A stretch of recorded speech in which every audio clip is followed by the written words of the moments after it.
391 species in genus Rosa. February 14th. Rosa, the rose, defines February 14th. Rosa symbolizes love and passion. Your presence exudes warmth, beauty, and deep affection. Like the timeless rose, you embody romance and elegance, capturing hearts with your charm and devotion. A rose by any other name. Exploring the genus Rosa. My name is Ferb Vu, and I've always been fascinated by the natural world. From the towering redwoods to the smallest wildflowers, each plant has a story to tell. Today, I want to share my admiration for a particular genus that has captivated humans for centuries, the Rosa genus, more commonly known as the rose.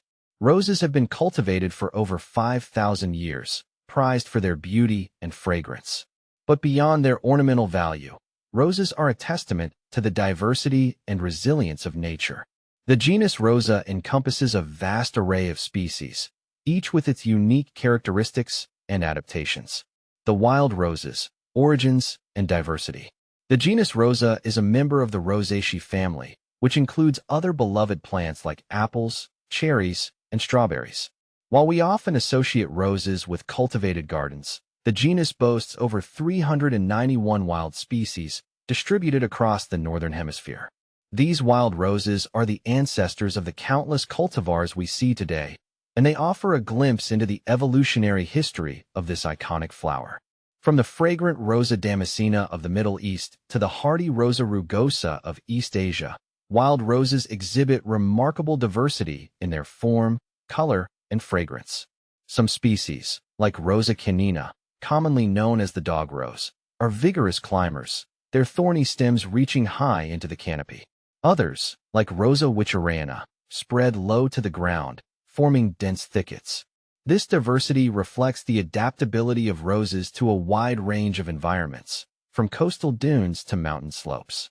A thorny subject, classification and characteristics. Classifying roses can be a thorny subject, as the genus is known for its complex genetics and propensity for hybridization. However, botanists generally divide the genus into 4 subgenera. Hulthemia. This subgenus includes only 2 species, Rosa persica and Rosa berberifolia, which are unique for their simple, undivided leaves. Hesperodos. This subgenus comprises 2 species native to North America, Rosa minutifolia and Rosa stellata, characterized by their small leaves and flowers. Platyrodon. This subgenus contains a single species, Rosa roxburghi, native to China and known for its distinctive flaky bark. Rosa.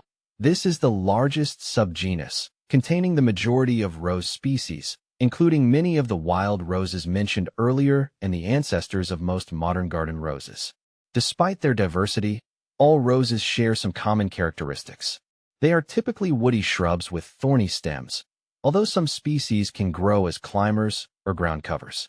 Their leaves are pinnately compound, meaning they are divided into smaller leaflets arranged along a central stem. And of course, they are renowned for their flowers, which come in a spectrum of colors, from the classic red of Rosa gallica to the pure white of Rosa alba. See full list at monsteraholic.com. Beyond beauty, the uses of roses.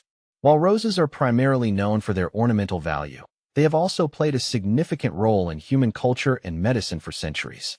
The fragrant petals of Rosa damascena and Rosa cenifolia are used to produce rose oil, a prized ingredient in perfumes and cosmetics.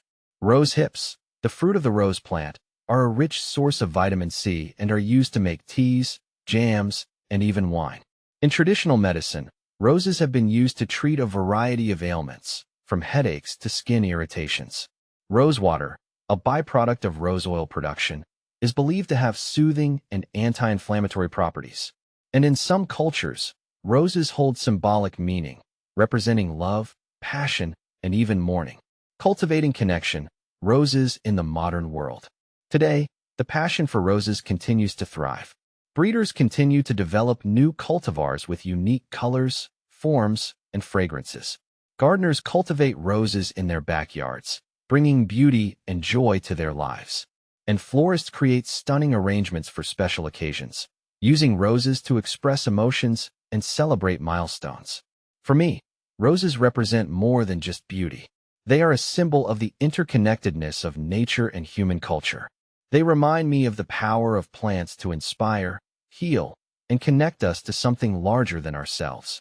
As I continue to explore the world of roses, I am filled with a sense of wonder and appreciation for the intricate beauty and resilience of this remarkable genus.